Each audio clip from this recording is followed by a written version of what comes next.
Dina already gave me some kind of like, heads up saying that, okay, who I am. But again, like just to kind of reiterate again, born in Central Asia, was running multiple roles in Yandex Cloud, did co-found Fresco. I mean, some of the guys in Kyrgyzstan and Kazakhstan, remember there was a really cool ice cream out there, always fresh and cool.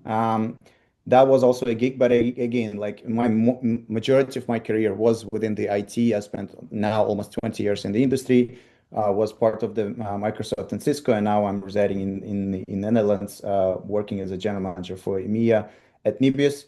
And again, I'm just wanting to actually leverage this slide saying that, okay, it's cool that we have GenAI tools, but you need to be very careful. So I really ask that to show that I was part of Microsoft and Cisco in Central Asia, but Notebook LM persisted saying that, okay, that's US-based companies, hence here's a dot for the United States. So it's cool that we have the tools that we use today, but you always need to be careful as to what it represents towards as a final product. Moving on. So before I jump into the rest of the slides, I wanted to start with kind of like a general recap of how the industry of the GenAI industry has formed. And again, the way how I think about it, essentially there are like few steps or few chapters of the AI industry or AI market that has happened. There is one chapter which I typically call pre 2017 era, where we already had some kind of machine learning technologies. And back then, we actually can call that machine learning as opposed to AI.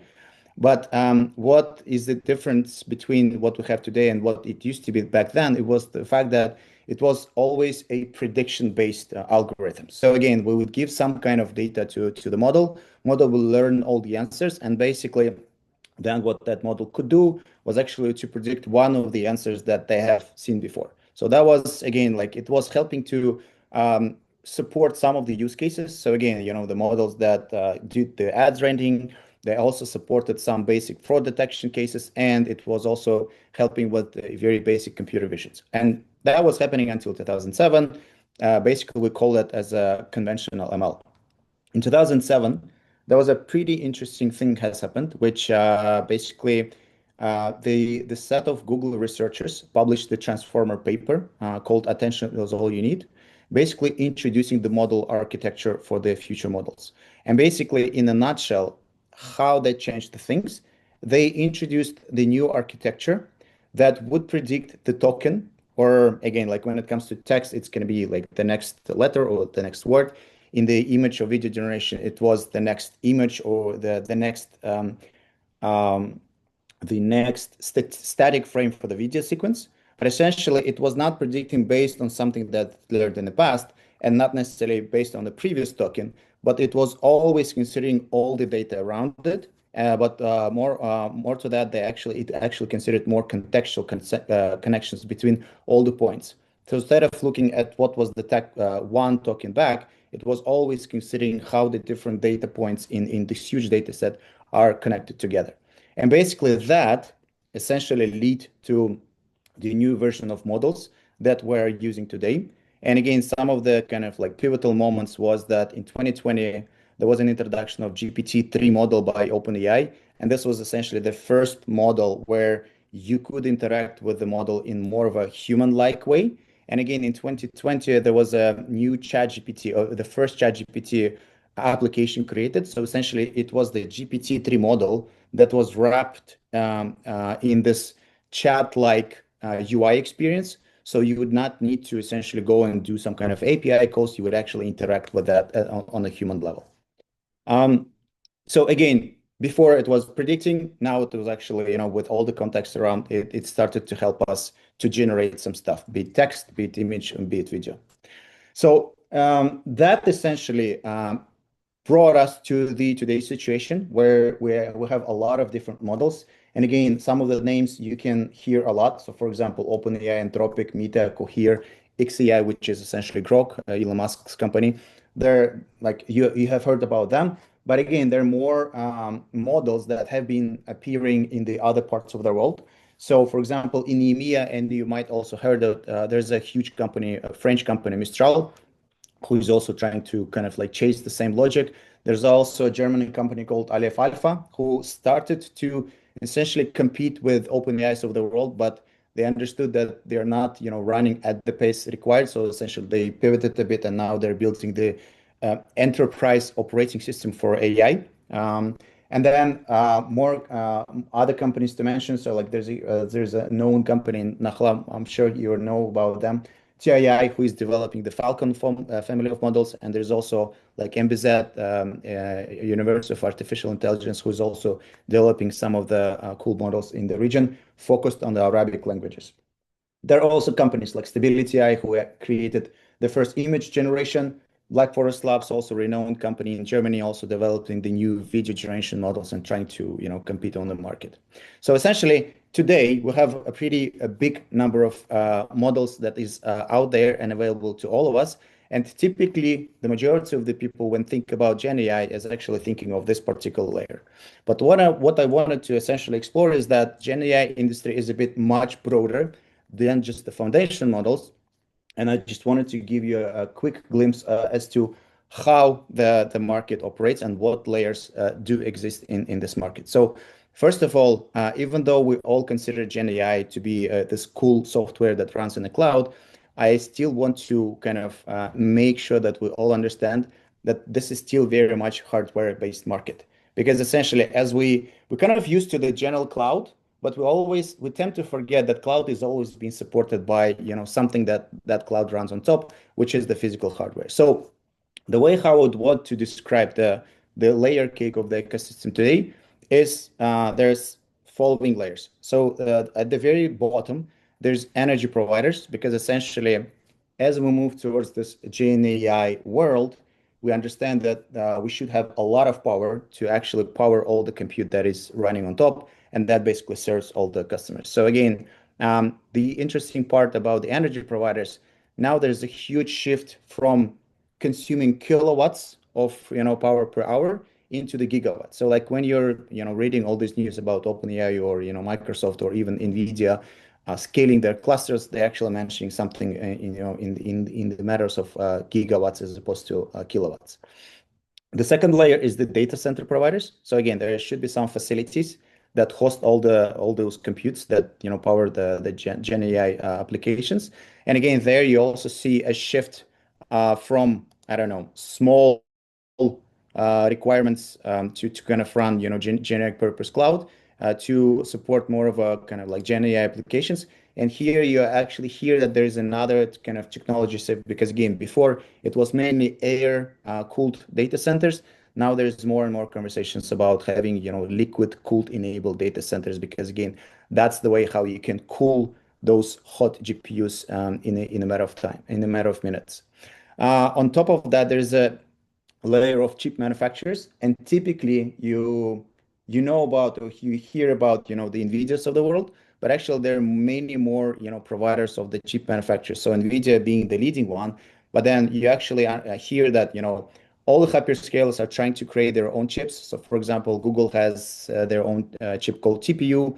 AWS is also working on creating two different chips, one that would support the training use case, which is called Trainium, and there is a special chip for the inference, which is called Inferentia. And just yesterday, and again, this is not an updated slide here, but it's yesterday, Microsoft has announced that they're introducing their Maya 200 inference chip, and they will be actually developing the Maya 300 training chip moving forward. Essentially, why? Because again, they do not necessarily want to be, bottlenecked or dependent too much on NVIDIA, which sometimes can essentially destroy their plans when it comes to the time to the market. On top of the GPUs, there is actually cloud platforms. So again, like you see, Nebius is one of the kind of players on that level. And essentially, there are two buckets of the cloud providers today. There is those traditional hyperscalers like AWS, Azure, Google Cloud, Oracle, Alibaba, Tencent.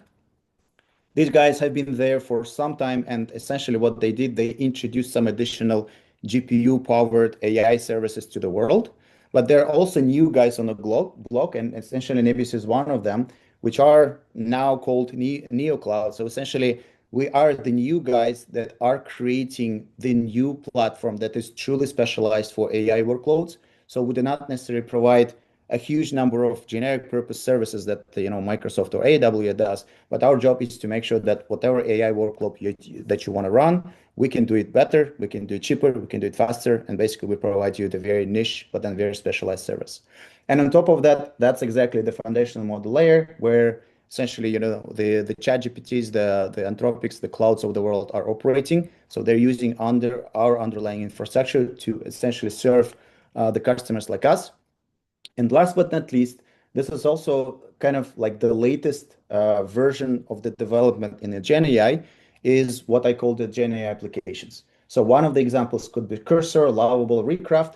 These are the companies that do not necessarily train the foundational model per se, but actually they take one of the models that exist on the market and then they turn it into more of a product ready software. So for example, if you'll take the example of Cursor or even Lovable, they use the existing models of ChatGPT, of Claude, and some other. They actually blend them together, but then they create this application layer on top in order to minimize or simplify the experience as to how we interact with this, with these models, and basically how to make your final product more ready. So, for example, Lovable is known for vibe coding. So, for example, if you want to quickly, develop the application and you're not the software engineer, you just basically type it in a very human language saying that, hey, can you please create me a website? I don't know, for the bookings purposes. So like, okay, you create me a new website.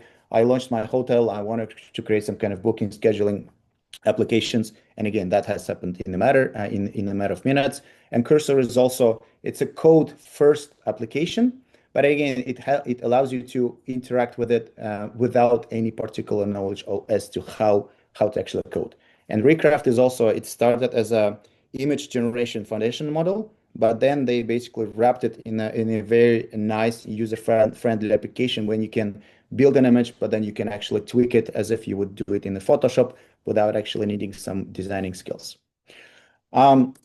Moving on, I just wanted to also highlight that even though it looks like the industry is running fast, there's always some bottlenecks associated with the industry. And when I look back at the bottlenecks that we experienced on the market, I actually see that there's certain shift from one bottleneck to another. One bottleneck kind of keeps existing, but then it stops. But then there's always like an ultimate bottleneck that has happening on the market. So back in 2022, when this inflection point with ChatGPT has happened, all of a sudden people realized that they needed to have more compute, more GPUs, and that essentially impacted the popularity and the growth of the NVIDIA, because NVIDIA was ultimately the only chip provider at that moment of time, and they just could not provide all the GPUs that was demanded by the market. So I do remember when we did start our company in 2023, it was almost impossible to get any sort of chips from the market. So we had capacity, we had capital, but we couldn't actually deploy anything. So that was happening over the course of the last couple of years. But again, NVIDIA put a lot of pressure on their manufacturers. They actually expanded their production facilities. And now we feel that we're kind of that particular bottleneck is phasing away. In parallel, there was also the second bottleneck around the data quality. So OpenAI and Anthropics of the world, they just quickly realized that whatever data that they could potentially parse from the internet and from other open sources, it kind of coming towards the end. So in order for their models to keep on improving to less hallucinate and etc., they wanted to feed additional data, and that data was not essentially available. So how that bottleneck was kind of solved, and again, people consider that bottleneck is being solved right now, is that there are two things. One, these companies started to create synthetic data. Basically, this is a newly generated data based on the outcome of prompting the current model. So essentially, this is just like the simulation of the answer to a certain question. So that became the next batch of the data that they fed back to the model in order to improve it. And the other technique that is widely used today is so-called reinforced learning with human feedback. So what it actually means is that we give a prompt to the model, we receive an output, and then the human person, a very specialized human person, is actually tweaking the answer, saying that okay, that answer was good or that answer was not really good, and then that would then feed that back to the model. to make sure that the next time you ask the same question again, the model outputs the better answer. And the current bottleneck that we see today is essentially the energy or physical limits, the energy constraint that we have today. As I mentioned to you in the previous slide, before we had a capacity constraint on the chips. Then at some point of time, there was a capacity on the available data centers when you can deploy those chips. Now we see the situations that data centers are there, but then you can also put the compute, but then there's again the problem of actually powering all these computes. Because again, back in the days of general purpose cloud, we were talking about, I don't know, providing the kilowatts of power to a certain facility. Now we're talking about megawatts and even gigawatts. So how people are, or the industry is trying to deal with that today? Actually, there was a very interesting news maybe 2 months ago where Google announced that it's purchasing a nuclear plant facility. So basically, there's also a conversation that nuclear powered energy is also coming back to become, a very popular one. And companies are now trying to connect the nuclear plants, deploy very micro nuclear plants that would power the data centers. Because again, that's where the current bottleneck is happening, and people are looking, for chances to remove that constraint. Moving on, again, there was that's pretty sensitive slide, and I appreciate that you kind of like stay with me. But essentially, I just wanted to give you the view as to how geopolitics kind of works within this certain industry. So the way how we see the market today, essentially we see like four zones within the market. US being the leader zone. So again, like, that's where the majority of the capital is. That's where the majority of the startups that, develop those frontier models are. And that's basically where the majority of chip manufacturers are. So like, again, there's pretty good assets that is based in the US, and basically that allows the development of the GenAI industry to accelerate on the fastest pace. There's a second zone, which is essentially China. This is the challenger. So we definitely hear and see on the market that the talent pool in China is massive. So they're definitely leveraging, some of the outstanding, breakthroughs. And again, if we all remember, I think it was just last year, there was this DeepSeek moment when all of a sudden Chinese models announced that they can train the models on a very limited number of GPUs. Essentially, that was the constraint that they have. But again, like we hear that more and more talent in China allows them to stay competitive. On the other side, I think the major constraint in China today is, again, the limited availability of the GPUs. Because again, we all saw that, current administration in the US that was also either allowing NVIDIA to sell certain GPUs into China, then it was restricting, then it allowed that back. And how basically China is trying to, avoid that constraint. Again, these are the basically you see the dotted lines where they're trying to leverage some of the third-party countries. And again, I'm just mentioning a couple of them here, both Singapore and UAE. And this is my personal, professional experiences.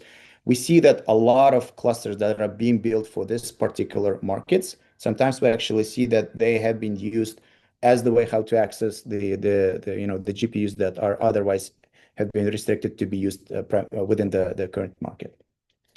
Zone 3 is the EMEA. So basically that's where my focus is. And again, I actually see that again, Europe and Middle East is a bit struggling to, be on the same path with the US, both because there's limited capital, both because again, there is more of a kind of like not risk-taking approach in Europe. So we would rather regulate as opposed to allow innovations. And again, there's pretty strong focus on enterprises because again, the startup community is a bit on the, let's say on the lower side than in the US.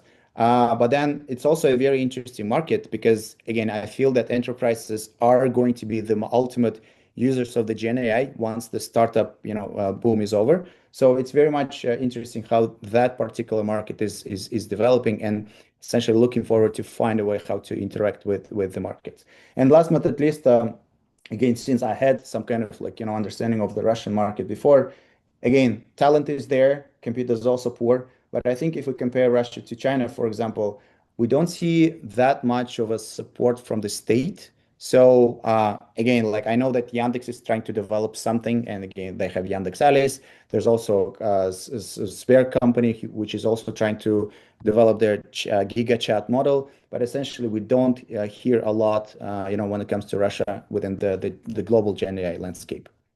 And I just wanted to finish with a couple of slides as to where, the general industry is shifting to.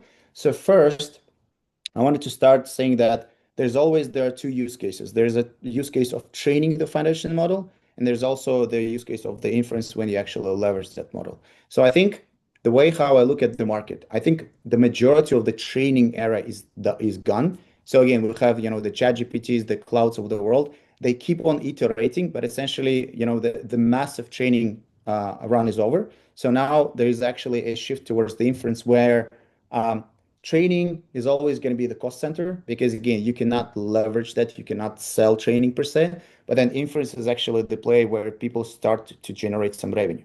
So it's very important that, when it comes to inference, there is an additional angle as to how to keep the inference cost, as low as possible, because that's where the profit margin sits.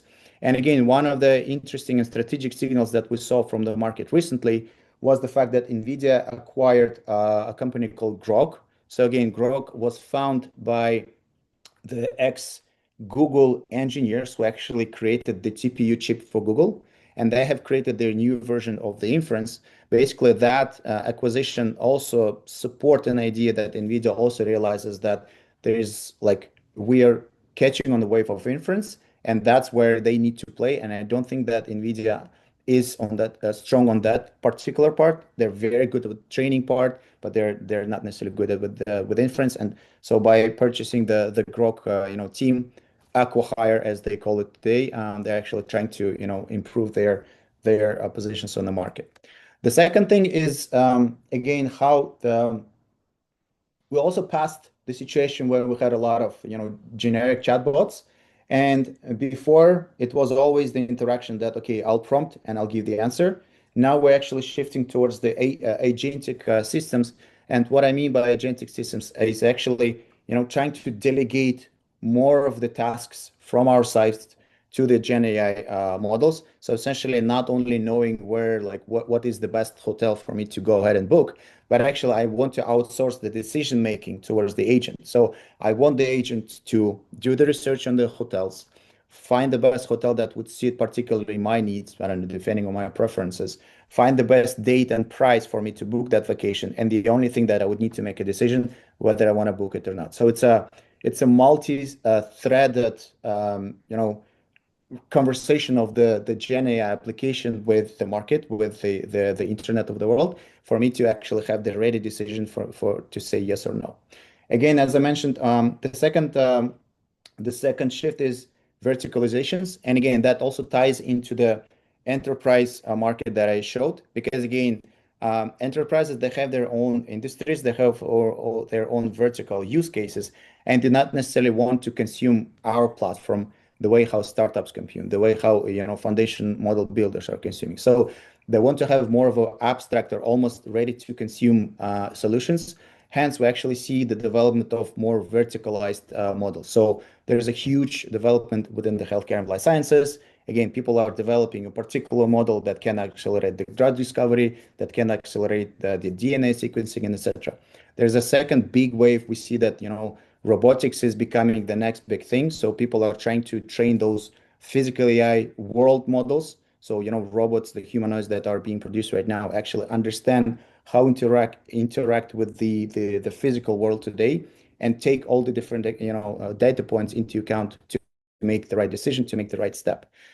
Coding models has been there. I think coding is going to be like a very special segment, and we will keep on seeing the development of that particular models. And again, just an example, I threw in some of the professional services. So again, there are legal models, there are financial models that are being developed for you to be able to, I don't know, do the algorithmic tradings, to actually go through the number of, to keep on track with whatever is happening within the legislation updates, for you to be able to make the very right decision. And I think the last gap that we see today is moving from those foundation models to actually to the final and ready to consume product. Because again, a couple of the examples that I showed in the past, there was a company called Aleph Alpha. It is still a company, and they tried to, be in that game of creating the next, the next foundation model. But I think they kind of understood that they're not, running at the pace required. So they shifted because they understood that they cannot really monetize whatever they have built. So now they actually created a product which helps to essentially turn the open source foundation model into more of a closed source enterprise on-premise application. So again, I think what we will be seeing a lot in the years to come is to how we turn this again raw foundation model into more of a applied product that all of us can use. And I think I'll stop here, and I am happy to answer any questions.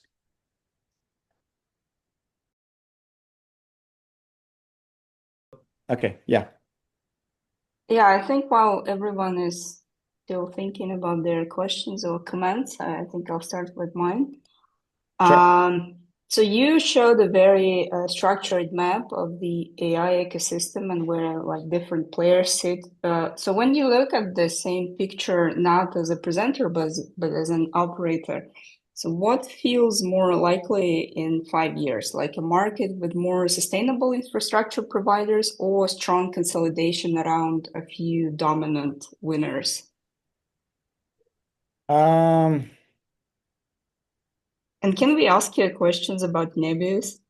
of course. I mean, no problem about Nevis.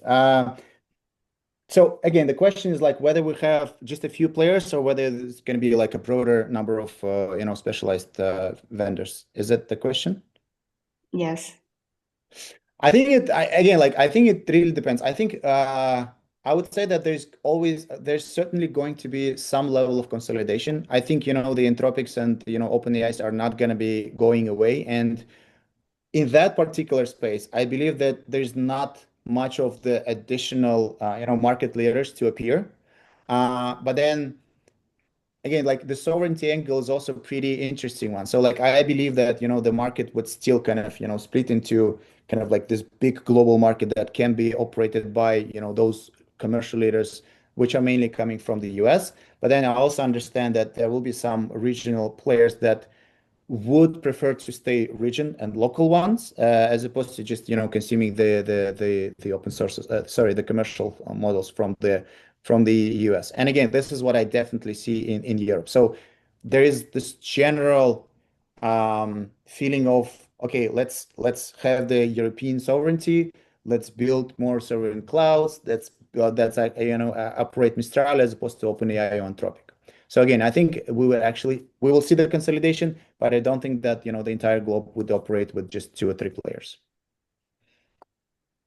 Okay. And you also described the market as still forming. So if we move away from all the strategy narratives and look like at the true client behavior, do you see companies like already building long-term AI infrastructure strategies, or are they mostly still experimenting and searching for direction?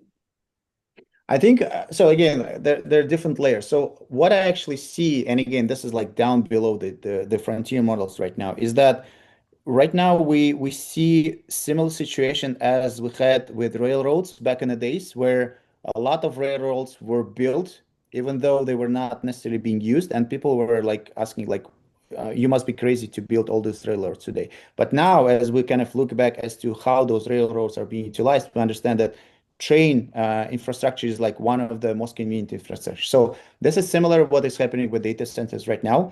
People are putting a lot of money into the data centers. And again, like there's also this notion of AI bubble saying that, okay, it will burst someday. I think, again, we all realize that, Gen AI as a technology is there to stay. So I think more people are actually putting a lot of money and to some extent taking the risk of building that infrastructure in advance because they just understand that if not today, then tomorrow that will be for sure used. Okay. We have a question from Akis and Nikizis, our 17 Georgia. What about governance? Aka, would you like to unpack your question? What do you mean? Hi everyone.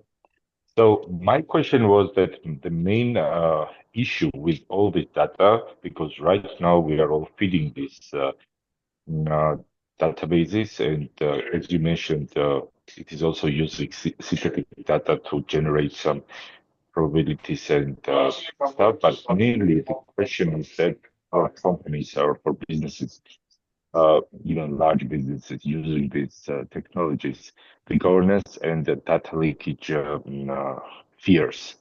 So, do you have any kind of information or some kind of suggestions or knowledge on the topic, how it's going to be secured to not lose your existing information, or not to just provide your existing experience, expertise, or some kind of deep knowledge or on particular fields for other users, because right now it is mostly shared between all the users. Yeah. Typically, it's a very complicated question, and again, like there's several angles to that. So first, like let's take a big enterprise. So like the big enterprise wants to make sure that the data would actually, sorry, the model would actually work and operate much closer to what the industry at, and basically they would get the proper answer. For that to happen, you would actually need to feed certain data within your company, be it the industry knowledge, be it some kind of like know-hows that you have into the model. So that model would essentially learn from that and start supporting you. So you would need to share the data, like you like it or not, if you want to have that model operating more towards your specific use case. Having said that, we actually see that, again, there are those companies that take the foundation model, and typically this is not the commercial model, but these are the open source models, like Llama from Meta. Mistral is also having a lot of open source models. OpenAI has recently released OSS, and basically they take that open source model and they try to land it on premise. They try to land it within the perimeter, or at least they try to land it within the country. So basically, that's also a conversation, let's say, with the country administration, saying that okay, country guarantees that the data stays within the border of a particular region. So you share it, but then you share it just to the extent. And it definitely, and for example, another use case which kind of reflects those concerns is like there are a number of companies, and again, that's either the new company or the existing hedge funds where they started to create this trading algorithms. And basically that data is super sensitive. Like if you leak that model, basically you just you allow some other company to essentially profit on that. So what they do, and again, they have been approaching to us saying that okay, we like your platform, we like your technology, but we just don't want it to be on the cloud. So basically what happens is that there are also ways where you essentially launch a private installation of the same platform just next door, either to a company or either to a country. So again, you are leveraging the advantage of running the cloud platform, but that still resides next to you. So you kind of physically guarantee that there's no data leakage of those particular of that particular data or information. Thank you.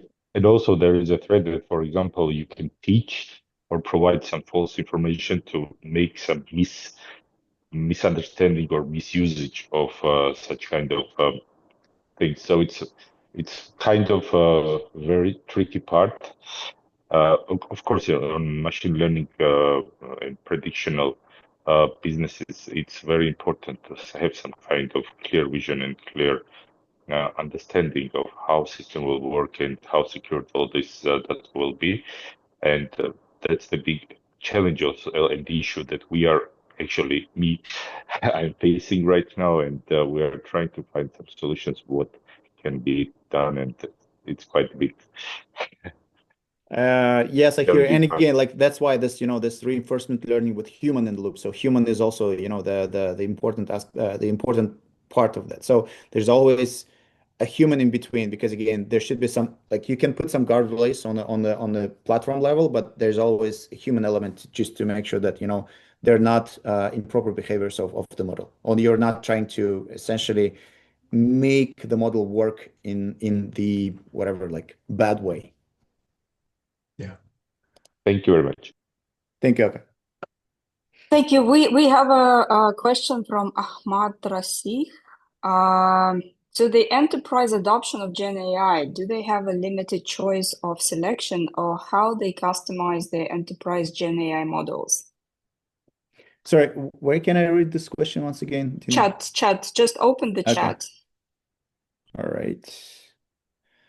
For enterprise adoption of GenAI, do they have a limited choice of selection of how they customize engine? So, Ahmad, basically, again, there are two ways. One, all the kind of like this leading foundation models, OpenAI, Claude, Cohere, they all give you the chance to leverage their commercial models. So essentially, there is a way how you can integrate those within your business systems applications, via kind of like API calls.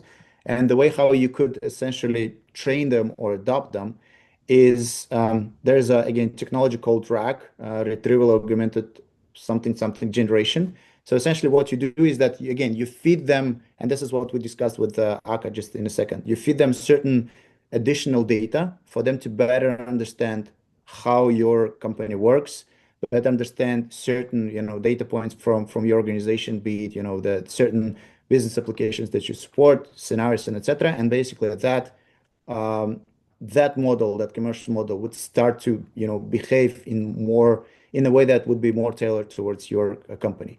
On the other side, again, you can just take the open source model, which is basically widely available for you. So you can, I don't know, download it from Hugging Face, etc. But then you would need to deploy it somewhere. So essentially, you need to host it on some kind of platform, and then you could also adapt it to serve a particular need of the organization. Thank you. We have a question from Saloma. She was first in the chat, and then Gulnaz. Saloma, please. Hi. Thank you. Hi, It was Saloma. very interesting. I've been following some podcasts recently about the threat that AI may pose to the humanity. And I think now I'm very biased because I'm listening to those people. So what are your personal thoughts about the artificial general intelligence and this topic? My personal thoughts are the following. I think we cannot avoid it. We're just too far in the game. And again, there's like always, I think this is like more of a, broader philosophical question. Like, would it pose some risks versus benefits? Of course, there might be some risk. And again, people are talking about, losing jobs, etc., etc. But actually, I like how, the second school of thought is happening right now, saying that, okay, it's not actually, Gen AI replacing the human, but actually it's the Gen AI technology making a human as a superhuman. Because again, it's really about the co-piloting. So we're not necessarily asking them to do a job for us. We're actually delegating some of the repetitive tasks for them to do that on behalf of me, but then actually me making the decision towards the end of the day. Or again, like we were talking with, Dina before this chat. So like they're not, and again, I'm giving a very specific example. There are like numerous podcasts or articles that you want to read, but you do not necessarily have time for this. So why don't you outsource it to your companion, GenAI companion, that would do that on your behalf, that would actually summarize all the essential data points, and then for you to essentially use it. So again, I'm a more positive believer that, the GenAI as an industry would actually help us to become even faster, better, even and productive. And again, like another example, which I'm very fascinated with. So like coming back to this biology angle, healthcare angle, all of a sudden, using the Gen AI, we're actually we are coming close to actually cure some of the diseases that we could not cure before. So we're talking about cancer, we're talking about Alzheimer, and etc. So if this is not a positive impact of Gen AI, then I don't know, I'll be quite surprised. So again, my general statement is that I'm more positive towards how the Gen AI would impact as opposed to what risks it can bring to the society. Gulnaz? Thank you very much for this presentation. I thought that I would do a report and parallel list, but it was so deep and interesting and difficult, actually, a question, and how you revealed it, Rashid. Thank you very much. But for me, like I'm non-AI, I'm in the medical sphere. So can you tell me just like I'm running clinic and laboratory, and we have hired some guy who has trying to incorporate into the contact center, to the call center, this artificial intelligence. And are we doing right? And what should we do? Because I know the automation and all this automation and the artificial intelligence will bring, I don't know, better survival for a clinic if we do this. If we don't do, anyway, we have to do it some other day. But what can we do? But for me, what can I do now, like to better run and predict what we should do next? Again, maybe I'll, just thinking out loud here. There are a number of very cool applications or even the companies. So like there's one company called 11 Labs. They are very much specialized on voice models, and they're UK based. They're like known everywhere, and essentially they're also supporting with those particular contact center use cases. And again, I remember, and again, like before back in the days, I was actually part of another startup that was trying to humanize the contact center, but you would still hear that, robotized voice. Now you can actually implement human-like voice, and again, it will be much broader with respect to what kind of calls it would take, how it would actually reply to customers. So again, potentially, this is where the element of losing jobs exists, because again, you can implement that agent that would help. There's another few companies, I don't remember off the top of my head, but again, there's like clinician agent that is being totally deployed on top of the AI agents today. So again, happy to connect offline, but I can actually give you some of the interesting applications or companies that for you to look at and see whether you want to not necessarily replace some part of your business flows, but actually incorporate them into the business for you to be able to get much more calls to be essentially accepted, processed, and actually feed that back to the clinicians. And again, there's a way how you can implement the clinician agent that can help you, make some decisions even on the medical sphere. Thank you, Rashid. Thank you. I will contact you. Thank you for it. No problem. So we have this comment from Janar Sagimbayeva from CELA, Kazakhstan. She says that it seems that the current political trends for regionalization would make it difficult for the structure further development. And I have a follow-up question on that.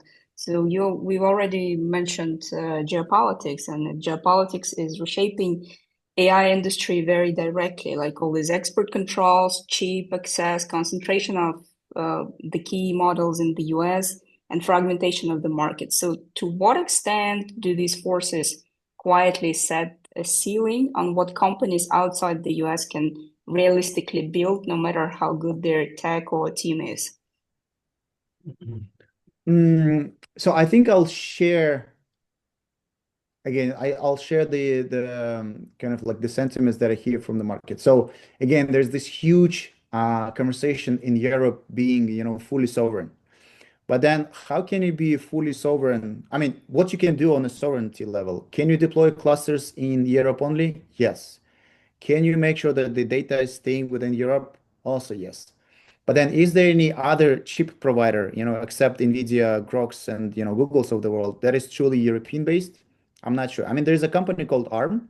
And again, that's like a company that potentially can become a leading provider. But again, I think the chip providers are US-based chip providers are so much ahead of the industry. So I think like the full sovereignty would not exist, because again, at some point of time you will have a layer that would depend on some kind of like on companies that are essentially based outside of your region. So yes, it could limit, the development of the regional, I don't know, strategy and etc. But again, that's where, the diplomacy should come into play. So like there definitely should be some certain industries where companies could still cooperate in order to make sure that, we globally go forward, as opposed to, one geography kind of like, goes far ahead and then the rest would suffer or stay behind.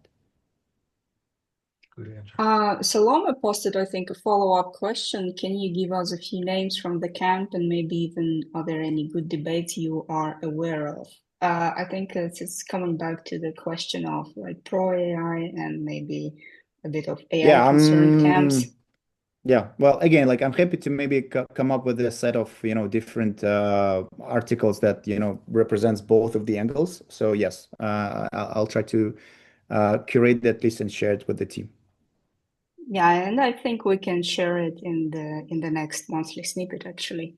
But basically, it's mostly all the CEOs of these major hyperscalers versus actually those who academically created that, like Jeffrey Hinton and others, who are more concerned actually with the I think with the it's very scaling. cool to actually, to see what Dario, I forget his last name, Anthropic CEO predicts. Amadei. Exactly. So again, there was this prediction that he made on previous Davos meeting, and I think there's a new prediction that he just posted, in the recent Davos conversation. So I think he's one of the kind of like thought leaders there, and it's really cool to see how those predictions either materialize or not. So like his former predictions, I think it's like 90% of them came true. So yeah, that he's definitely a person to watch.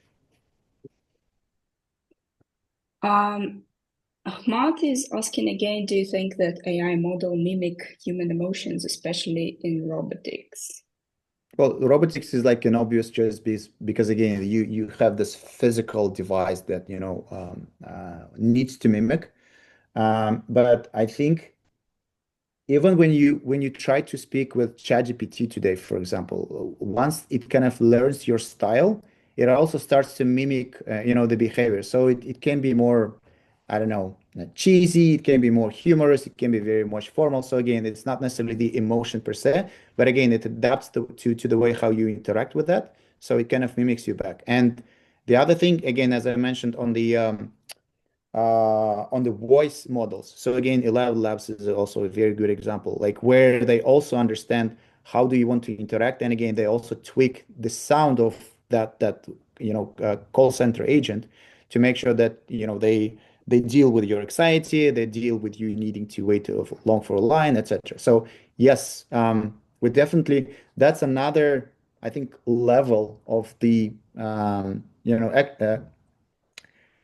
level of expertise that we need to achieve to make sure that the Gen AI products become even more human-like, both on the robotics side, but also on the way how they sound and the way how they interact with you, even on the text level. Yeah, so you can see another question from Salama. Where do we start as a company if we want to endorse AI? How do we navigate this world? Where do we start? Do we able to optimally use AI and also stay relevant? So that's the same question that I actually posed to myself because again, there's so much noise around AI, so you really need to be careful as to what you're kind of like learning and listening to. Otherwise, it will be in information overload. Um, to your point, yes, there are becoming there. I mean, there's a new appearance of like more boutique firms that help you, consulting firms that help you with enablement of the AI within your company. But I think we're still pretty early in the AI adoption, and I think that would happen in the next 2-3 years because again, right now the majority of when you get as to who consumes that, so it's either us as a consumers, interacting with ChatGPT of the world.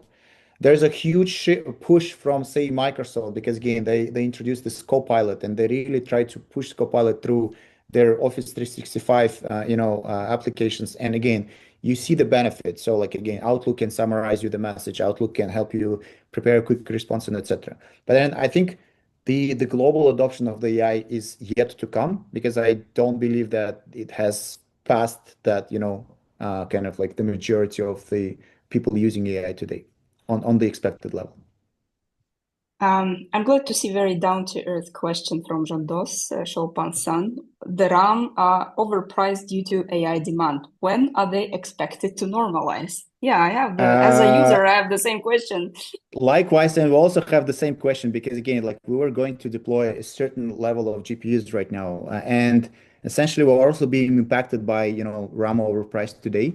Again, because of the shortage of the supply. So if you remember that bottleneck that I presented on the GPU level with NVIDIA back, I don't know, 2 years ago, now we're actually having a shortage of the problem on the RAM side.